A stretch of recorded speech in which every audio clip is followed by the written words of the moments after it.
Ladies and gentlemen, I'd like you to meet the old fat pig we have to put up with. The words hit me like ice water.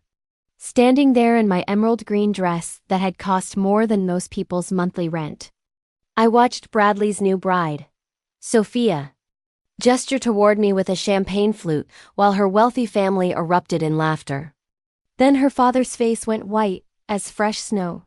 Wait, aren't you Margaret Harrison, my new boss at Harrison Industries? Where are you watching from today? Drop your location in the comments below and hit that like and subscribe button.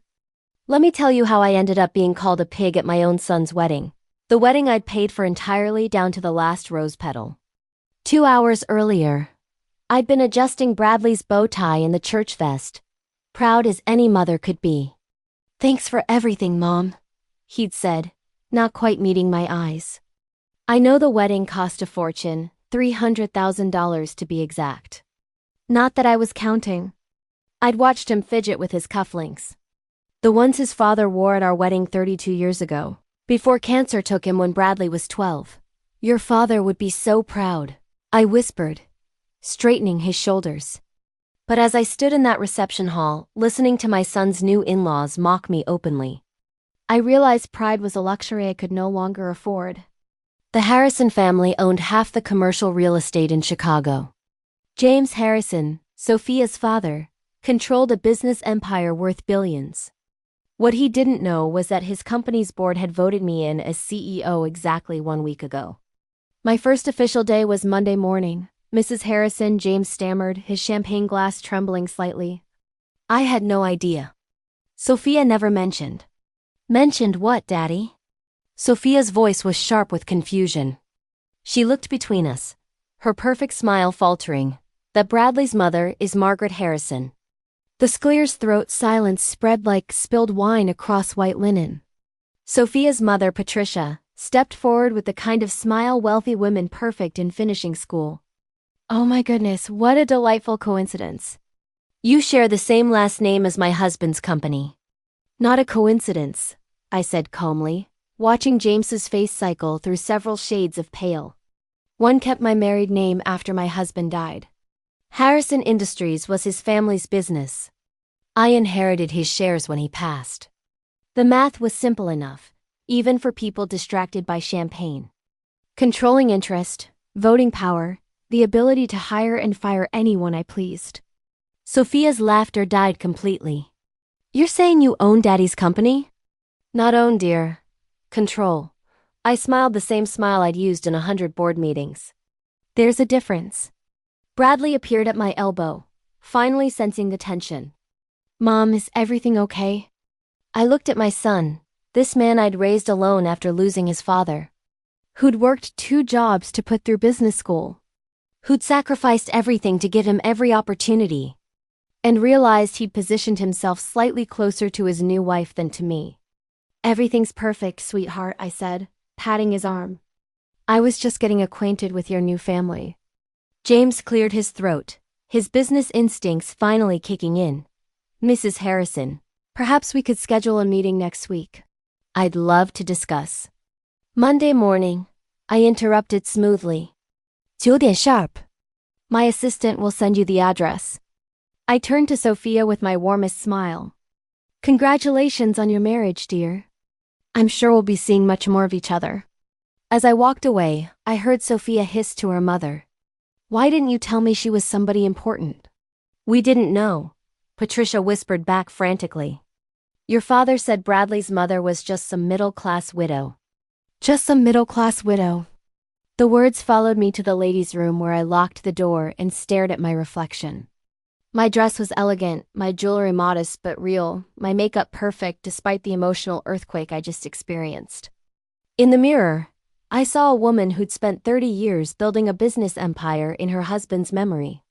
A woman who'd raised a son alone, paid for his education, his apartment, his car, and now his wedding. A woman who'd been called a pig by people who didn't realize she could destroy their entire world with a single phone call. But most importantly, I saw a woman who was just beginning to understand her own power. My phone buzzed with a text from my assistant. Board meeting moved to Tuesday. Emergency HR situation requires immediate attention Monday. I smiled at my reflection and began reapplying my lipstick. Monday was going to be very interesting indeed. The path to that humiliating moment had started 18 months earlier when I'd made the mistake of being too generous with my son's happiness. Bradley had called on a Tuesday evening, his voice carrying that particular tone that meant he needed something expensive. "Mom, I've got incredible news." Sophia said yes. I'd been reviewing quarterly reports in my home office, but I set everything aside. My son was engaged. Despite everything else, the mother in me was genuinely thrilled. "Oh, honey, that's wonderful." "When did you propose?" "Last night at Aurelio's. You know that fancy place downtown where you took me for my graduation dinner?" I remembered. The bill had been $400 for 2 people. But seeing Bradley's face that night, so proud of his MBA, had made every penny worth it. "Tell me everything," I said, settling back in my chair. For the next hour, Bradley described the proposal, the ring, which cost more than most people's cars, and Sophia's reaction. What he didn't mention was how they planned to pay for a wedding. That conversation came a month later. "The thing is, Mom," Bradley said, his fingers drumming against my kitchen table, "Sophia's family has certain expectations." I poured him more coffee, noting how he avoided eye contact. After raising him alone, I knew all his tells. "What kind of expectations?" "Well, her sister's wedding was at the Four Seasons. Senpai guests. Very elegant affair. I'm sure it was beautiful. And her cousin got married at the Drake Hotel. Sophia's been dreaming of something similar since she was a little girl." I waited. In business, silence was often the most powerful negotiation tool. "The venues she's looking at are around $200,000, he said quickly. "Just for the basics, not including flowers, music, photography, all the other things." $200,000, I repeated calmly. "I know it sounds like a lot, but Mom, she's the one. I want to give her everything she deserves." "What about what you deserve?" I thought, what about what I deserve after sacrificing everything for your happiness? But I looked at my son's face, so hopeful, so young, despite being 31 years old, and I felt the familiar tug of maternal love overriding common sense. "Have you talked to Sophia about a smaller wedding?" "You don't understand. Her family, they're wealthy, Mom. Really wealthy. Her father owns Harrison Industries." The irony wasn't lost on me. My son had no idea that I'd been quietly acquiring shares in James Harrison's company for years, building toward the controlling interest my husband had always dreamed of securing. "And you feel pressure to match their lifestyle?" "I want to be worthy of her," he said simply. Those 6 words broke my heart. I'd raised this boy to believe he was worthy of anything, anyone. How had I failed so completely that he thought love required a price tag? "Bradley, if she loves you, a courthouse ceremony would be enough." "Mom, please. I'm not asking you to pay for everything. Just help us get started. I'll pay you back once my career takes off." His career. Bradley had graduated with his MBA a year earlier and was working at a mid-level consulting firm, making decent money. But nowhere near enough to support the lifestyle he'd grown accustomed to through Sophia's family. "How much help are we talking about?" "Maybe $250,000, $300 at most." $300,000. The number sat between us like an unwelcome dinner guest. "Bradley, that's more money than most people make in 5 years." "I know, but you can afford it, right? The business is doing well." And after Dad's life insurance, he trailed off, realizing how callous that sounded. My husband's death had indeed left me financially comfortable. But hearing my son calculate the value of his father's life so casually made me feel sick. "Let me think about it," I said. That night I sat in my husband's study and looking at his photograph on the desk. We'd built Harrison Industries together, starting with a single small office building and growing it into one of Chicago's premier commercial real estate companies. After he died, I'd continued expanding, making strategic acquisitions, building the empire he'd envisioned. "What would you do?" I asked his picture. But I already knew the answer. Robert had always been too generous with Bradley, unable to deny him anything. It was one of the few areas where we disagreed. The next morning, I called Bradley and told him yes. Looking back now, standing in that bathroom mirror after being called a pig by my son's new in-laws, I realized that single word, yes, had been the beginning of my transformation from doing mother into something far more dangerous. Because by Monday morning, I would be their new boss. And unlike my son, they were about to learn that my generosity had limits. Monday morning arrived with Chicago's And typical instead of autumn dealing chill, with my own and I crippling dressed accordingly insecurities like an adult. Power I suit, lashed out. minimal jewelry. I tried to make hair myself pulled feel back bigger in the by making style me that look had smaller in intimidated front of my corporate family. America for the And past how 20 did that years. strategy work out for you? At exactly 9 o'clock, I asked quietly. I walked into the Harrison didn't. Industries boardroom, It backfired where James Harrison sat spectacularly. fidgeting with his And phone now like I a have nervous deeply hurt teenager. the person I should have been Mrs. thanking Harrison, on my hands and he knees. stood quickly, Her extending voice his broke hand. into a quiet sob. Thank you for agreeing to meet Mrs. so Vance, early. I know I don't deserve Mr. your Harrison, forgiveness, I replied, but I am begging for it taking anyway. the seat at the head of the I want to be conference the kind table of that was wife rightfully Julian mine. deserves, and the kind of daughter-in-law you deserve to have. I took a slow, thoughtful sip of my wine, considering her tearful words. There was something in her desperate tone that suggested genuine, crushing remorse, though it might have been motivated more by the terror of losing her inheritance than actual moral understanding. Victoria, thank you for calling. I appreciate your honesty about your ugly motivations. Does this mean... Can we start over? We can try, I said carefully. But understand that my trust is rebuilt through consistent actions, not just tearful words. Yes, absolutely. Whatever I need to do to make this right, I will do it. I will give that some thought. In the meantime, I have one very important question for you. Anything. At the reception, when you pointed me out to your family, you clearly believed you were speaking to people who already shared your low opinion of me. Which means this wasn't a spontaneous, drunken insult. It was a planned, coordinated humiliation. Silence stretched over the phone line for nearly 15 agonizing seconds. Yes, she whispered. I had told them beforehand that Julian's mother was a difficult, poor woman. that she was always interfering, guilt-tripping him, and trying to insert herself into our relationship. But I have met you exactly twice before the wedding.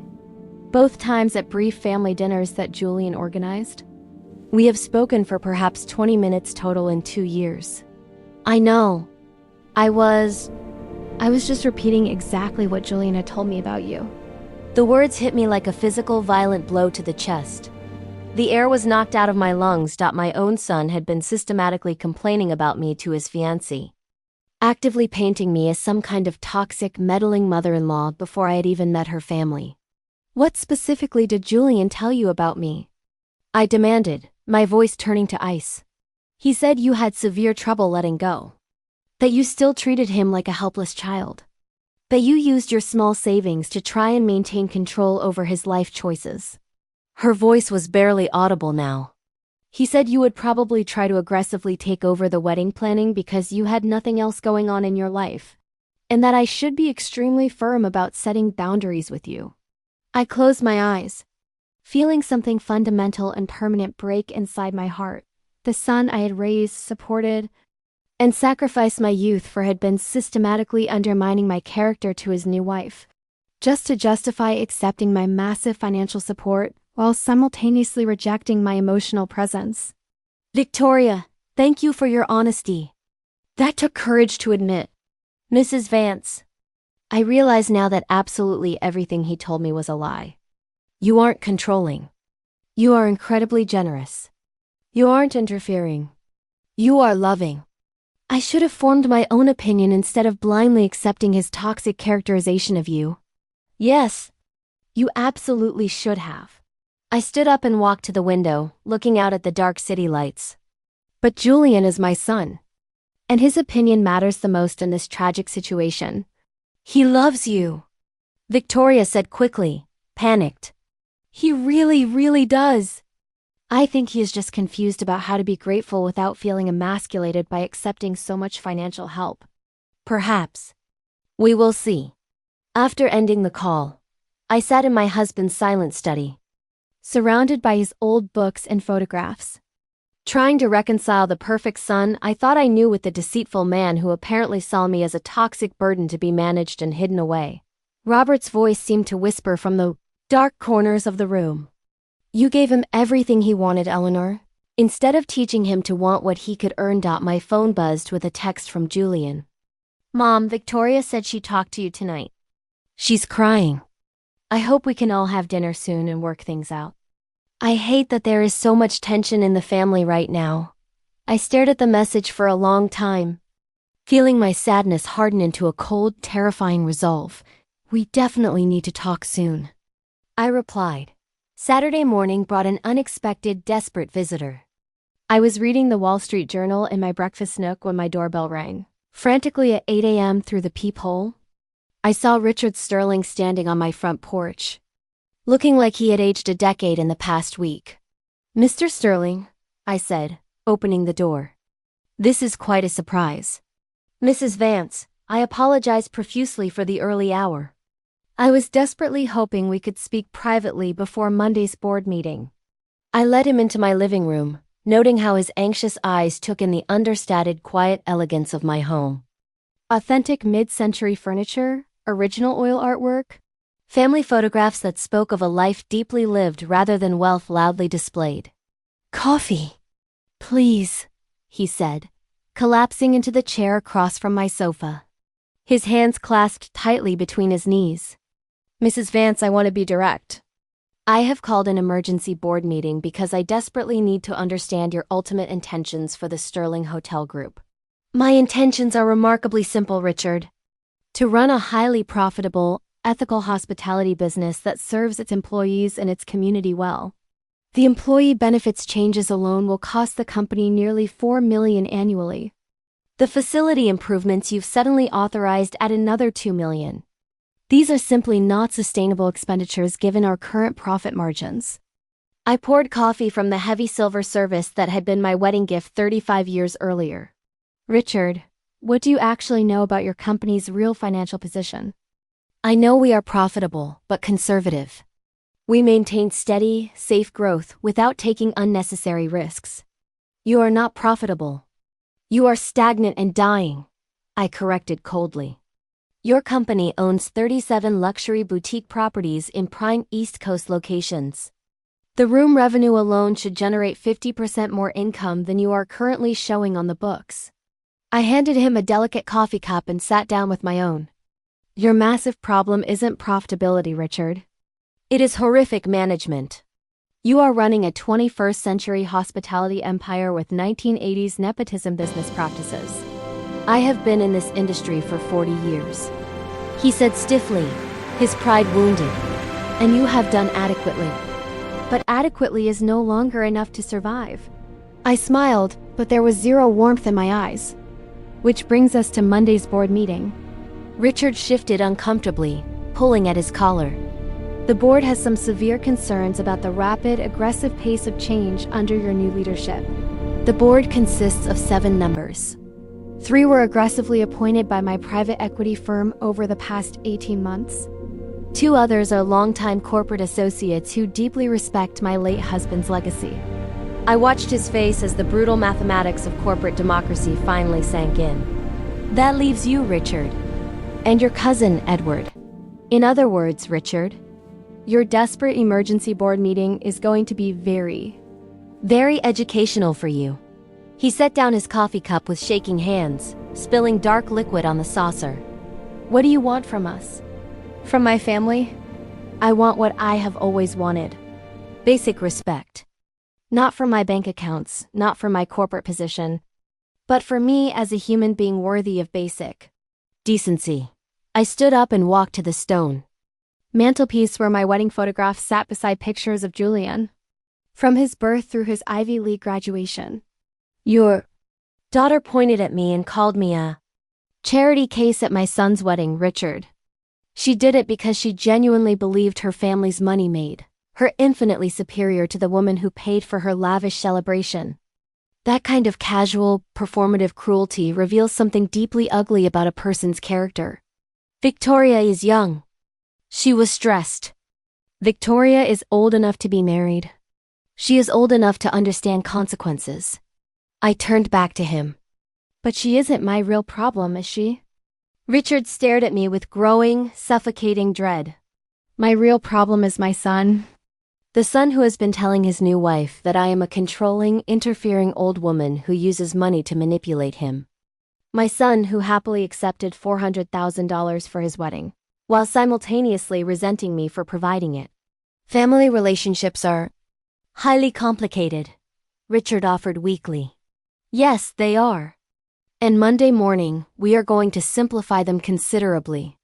I walked him to the front door, my mind already working 10 steps ahead through the details of what Monday's board meeting would bring.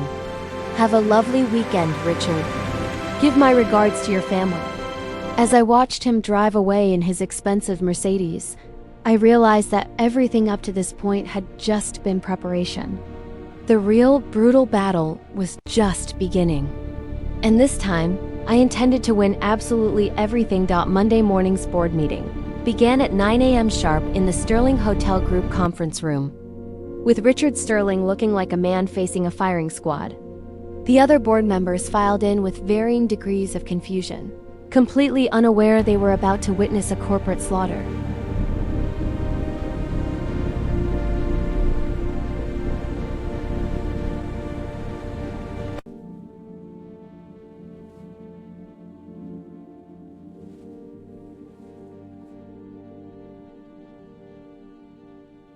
The first real sign that my message was being received came Wednesday evening when Julian called me. His voice was tight with confusion, and something beneath it that sounded remarkably like fear. Mom? Victoria's dad just offered me a massive job today.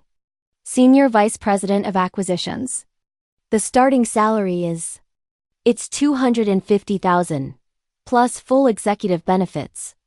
It's an incredible opportunity, but it feels weird. Like forced charity. I smiled into my phone, pouring myself a glass of Cabernet.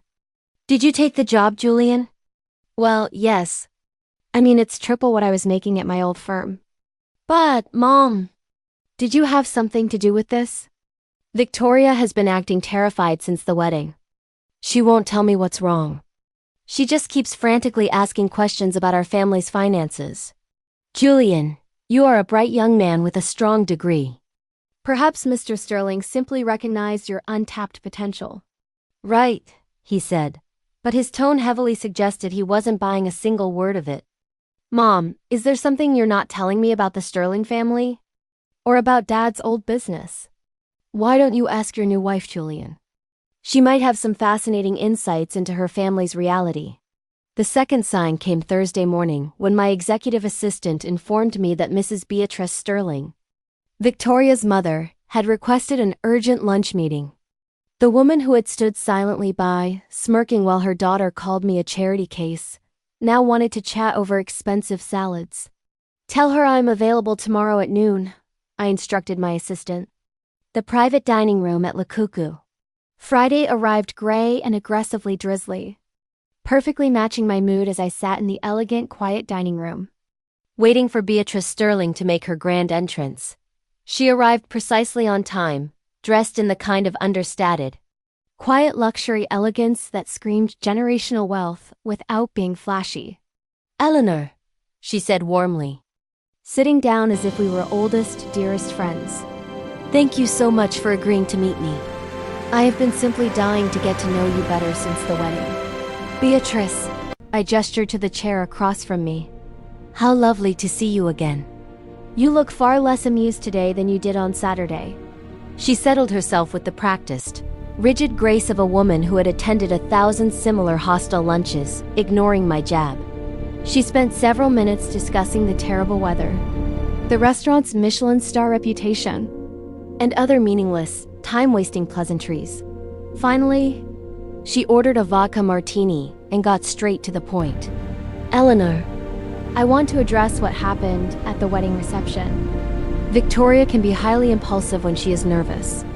She was overwhelmed by the magnitude of the day, and I'm afraid she spoke entirely without thinking. Impulsive? I repeated, raising an eyebrow. Is that what we're calling public humiliation now? She is absolutely mortified by her behavior. Mortified. She wanted to call and apologize to you personally. But she has been so worried about making things worse between our families. I sipped my sparkling water. watching Beatrice's carefully constructed composure. And yet, she has called my office 3 times this week without uttering a single actual apology. Beatrice's tight smile flickered slightly. I think she is deeply intimidated by your success. Richard explained that you have built quite an impressive, aggressive business empire. My husband and I built it together. I have simply continued his vision with more efficiency. Of course. Of course. And speaking of vision, Beatrice leaned forward, lowering her voice confidentially.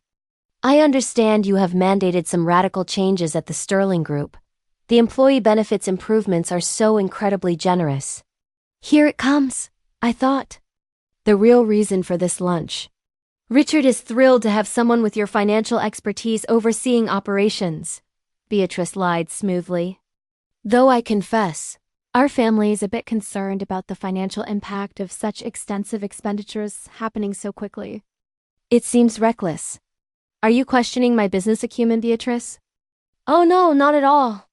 It's just that Richard has always run the company conservatively, to protect the family trust. Sudden, massive profit sharing makes him incredibly nervous. I leaned back in my velvet chair, studying her face with cold calculation. Beatrice, let me ask you something very direct. What exactly do you know about my son? The question clearly caught her off guard. She blinked. Julian? He seems like a lovely, ambitious young man. Very devoted to Victoria. He is devoted to her. Perhaps entirely too devoted. I leaned forward. Julian spent his entire life savings on your daughter's engagement ring. He borrowed against his 401k for his custom wedding suit. And when that wasn't enough to meet your family's absurd standards, he came begging to me. Beatrice's fork paused halfway to her mouth. $380,000, Beatrice. That is how much your daughter's perfect, magical wedding cost. Not your family's money. Not even Julian's money. Mine. The color drained rapidly from Beatrice's face, leaving her looking old and tired. I had no idea. No, you didn't. Because your family assumes that anyone who doesn't aggressively flaunt their wealth must not have any. I leaned forward, my voice dropping to a dangerous whisper. But here is what I find most fascinating about your family's finances, Beatrice. I have done my research. I pulled out a slim red folder from my designer bag and placed it on the crisp white tablecloth between us. Your husband's hotel company shows impressive gross revenue. But when you factor in your toxic debt service, your bloated corporate overhead, and your outrageous executive operating expenses, the actual profit margins are in the red. The Sterling family lifestyle is largely maintained through maxed out corporate credit, lines and dangerous real estate. Leverage. Beatrice stared at the red folder like it contained a venomous snake. In other words, Beatrice, your family's wealth is mostly theoretical. It looks beautiful on paper, but it is highly, fatally vulnerable to market fluctuations. Or, more specifically, to changes in corporate leadership. What exactly are you saying? She whispered, her hands shaking.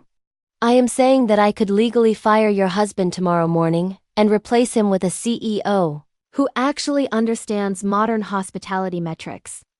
I could violently restructure the company's debt obligations. I could liquidate assets your family considers untouchable heirlooms. I smiled pleasantly while Beatrice's world completely crumbled behind her eyes. Or, I continued, your daughter can call me tonight. She can offer a genuine, unprompted apology for her behavior at the wedding reception.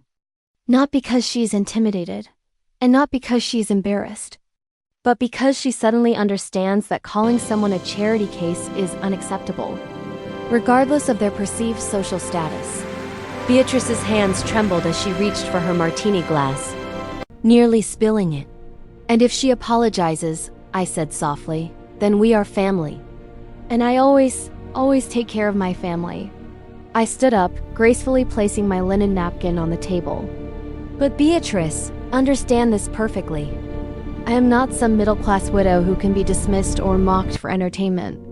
I am the woman who now holds your family's entire future in the palm of her hand. I picked up the massive check that had been discreetly placed on the table. Lunch is on me. Please give Victoria my regards. As I walked toward the restaurant exit, I heard Beatrice frantically fumbling with her phone in her purse.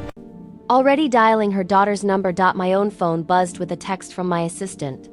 Emergency board meeting called for Monday morning. Richard Sterling requesting full financial review of your recent policy changes. I smiled as I stepped out into the freezing Chicago drizzle. Let them call their frantic emergency meetings. By Monday, I would be ready with terrifying surprises they couldn't possibly anticipate. After all, I was just getting started. Victoria's call came at 9:47 p.m. that Friday night. Just as I was settling into my leather armchair with a glass of expensive Bordeaux in my late husband's favorite book of philosophy. Her voice was radically different this time. It was small, stripped of the entitled, bratty confidence that had carried her through our previous encounters. Mrs. Vance. This is Victoria. I know it's late, but I couldn't wait until tomorrow. Good evening, Victoria. I owe you a massive apology. A real one. Not the defensive, half-hearted attempts I'd been making all week. She took a shaky, audible breath. What I said at the reception was cruel, disgusting, and inexcusable. Calling you a charity case was wrong, no matter what I was feeling or what I had been told. You mocked the woman who paid for your entire wedding. And you repaid my generosity with public humiliation. I said nothing, letting her painful words hang in the heavy air between us. I've been going to therapy, Victoria continued, her voice breaking. And I've been thinking about why I said it. And I think I was incredibly insecure. Julian talks about you constantly. How strong you are. How successful you were at raising him alone after his father died. I felt like I could never, ever measure up to the idealized mother he describes. Interesting. This was far more honest and self-aware than I had ever expected from her. So, when I saw you at the reception, I saw this elegant, poised woman who didn't need to flaunt designer labels to command a room. And I felt completely inadequate. Small.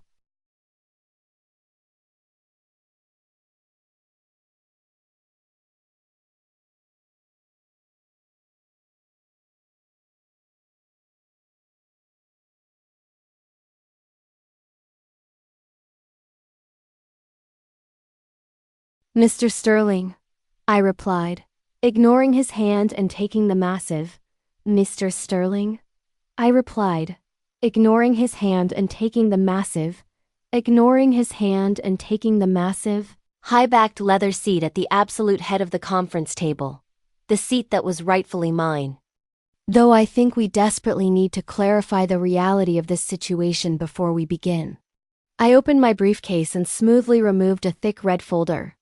It contained the stock certificates, the debt assumption notices, the board resolutions, and the ironclad legal documentation that proved my absolute controlling interest in his family's dyeing company.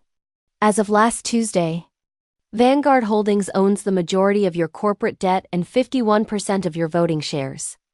Which means this is my boardroom. And you, Richard, now work for me. Richard's face cycled rapidly through several emotions: shock, denial, anger before settling on barely controlled, suffocating panic. Mrs. Vance, I think there has been a severe misunderstanding. This hotel group has been in the Sterling family for 3 generations. It was built on the land and initial capital provided by my grandfather in 1960. Your grandfather was the junior, silent partner. I corrected calmly, not breaking eye contact. The historical contracts are quite clear. I slid a heavy manila envelope across the polished glass table.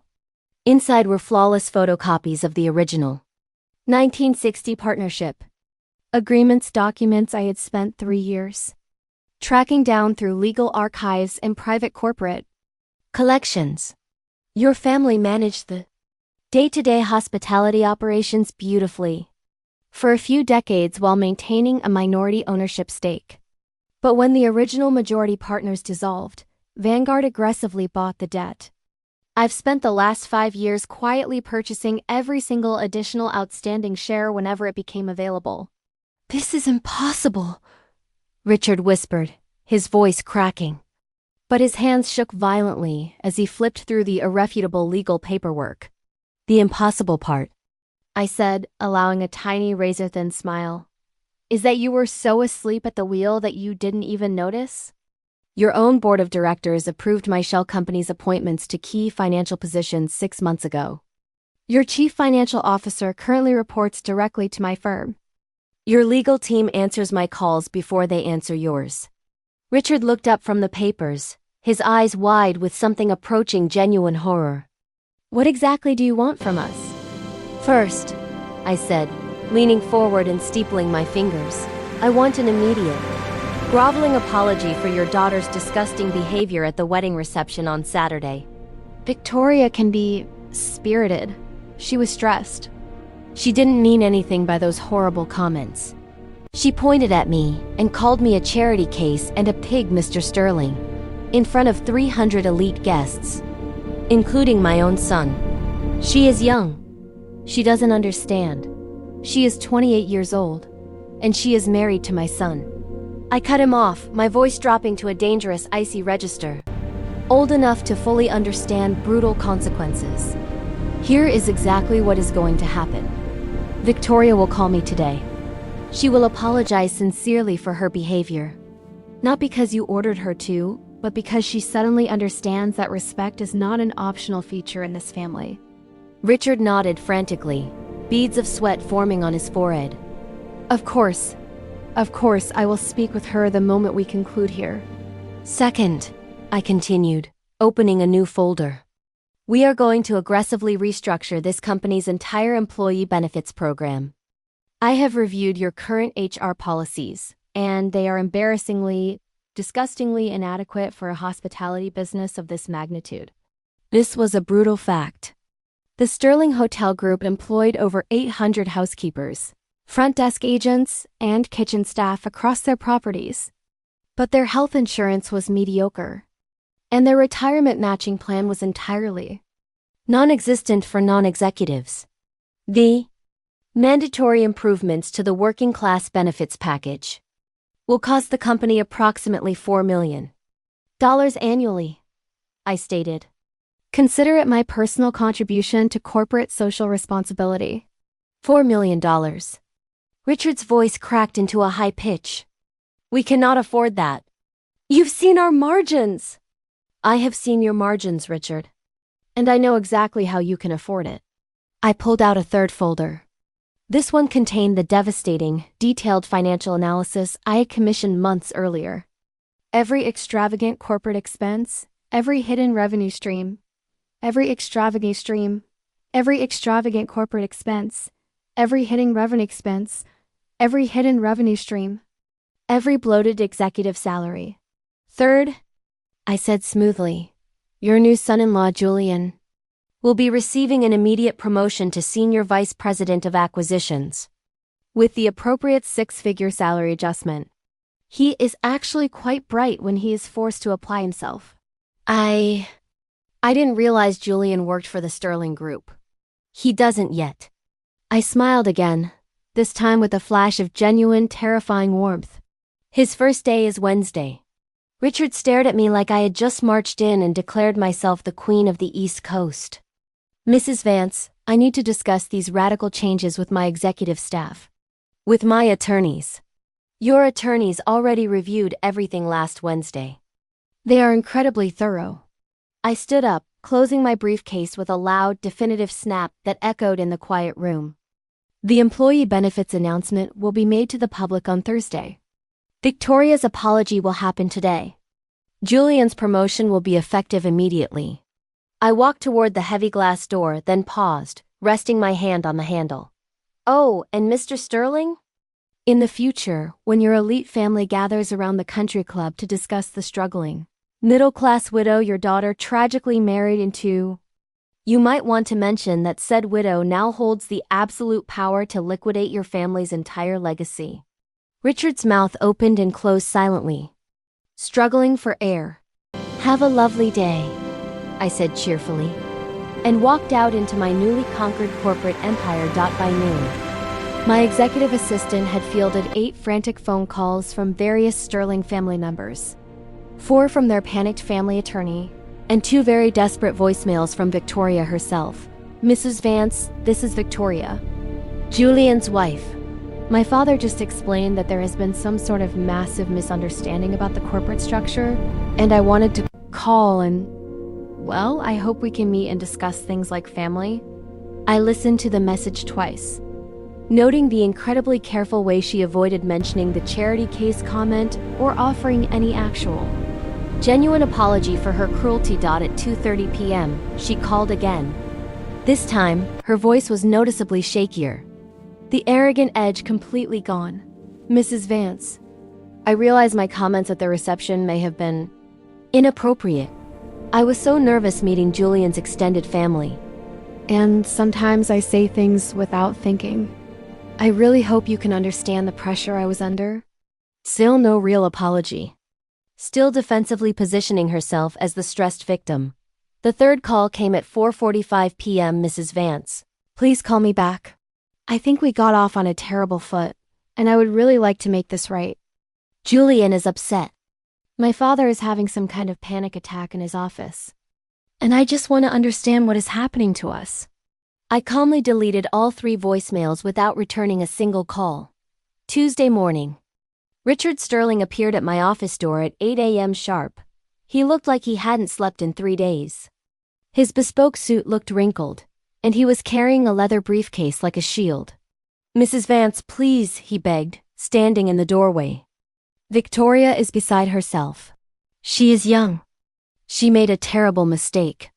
Surely, we can work this out like reasonable, civilized people. I gestured to the chair across from my massive desk. Mr. Sterling, let me explain something to you about reasonable, civilized behavior. When someone pays for your daughter's entire wedding, the 5-star venue, the imported caviar, the floral arrangements, the live orchestra, reasonable behavior would be profound gratitude. Or, at the absolute minimum, basic human courtesy. You paid for the wedding?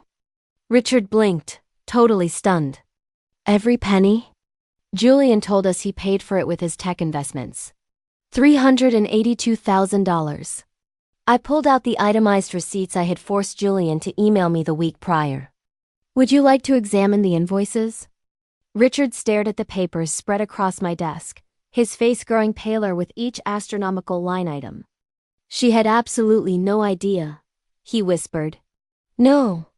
She didn't. Because your family makes arrogant, elite assumptions about people without bothering to learn the basic facts. I stood up and walked to the floor-to-ceiling window overlooking downtown Manhattan, watching the morning traffic crawl through the concrete canyons below. But here is what I find most interesting. Mr. Sterling, your daughter felt she could afford to mock the woman who paid for her wedding, because she truly believes her family has endless money. She can afford to be cruel because she has never, ever faced a single consequence for her actions in her entire life. I turned back to him with a smile that would have made a great white shark nervous. That reality ends today. By Thursday afternoon, the massive employee benefits announcement had sent shockwaves through the Sterling Hotel Group that reached far beyond the corporate office walls. Word spread like wildfire through the tight-knit hospitality industry. Eleanor Vance wasn't just the new chairman of the board. She was a ruthless, calculating force of nature, and she was cleaning house.